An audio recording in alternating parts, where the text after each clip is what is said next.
ආයුබෝවන් මිතුරනි. අද මම ඔබට කියා දෙන්න බලාපොරොත්තු වන්නේ අප කවුරුත් දන්න තැනක් පිළිබඳවයි. නමුත් මේ පිළිබඳව අපි තවත් කරුණු ඉගෙන ගත යුතුයි. මේ පිළිබඳව සඳහන් කරන විට අපාය නමින් හැඳින්වේ. එහෙනම් අද අපි සාකච්ඡා කරමු මොකක්ද මේ අපාය කියන තැන. අපාය යනු කුමක්ද?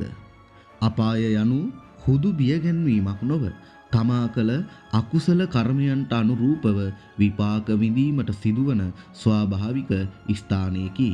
බුදුදහමට අනුව සතර අපායක් පවතී. එය නම් කරන විට නිරය, තිරිසන් අපාය, പ്രേත ලෝකය සහ අසුර නිකාය.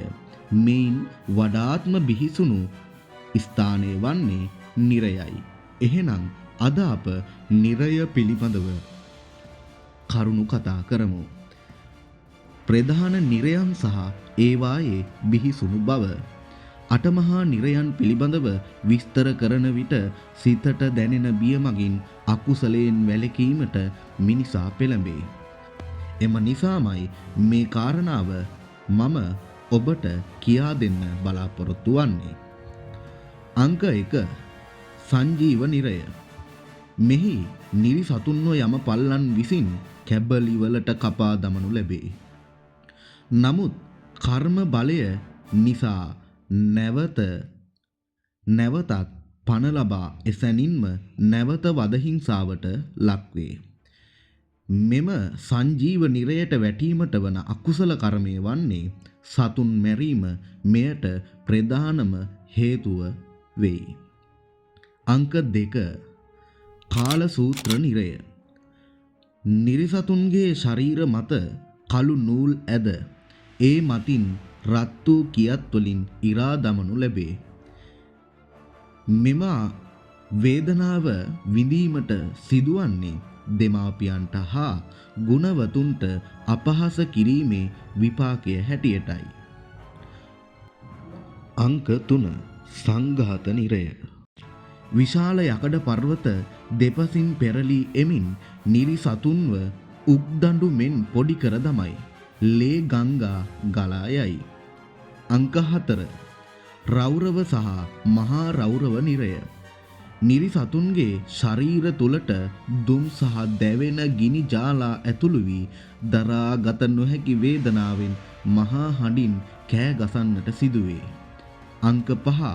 අවීචි මහා නිරය. වඩාත්ම බිහිසුණු නිරය මේ අවීචි මහා නිරයයි.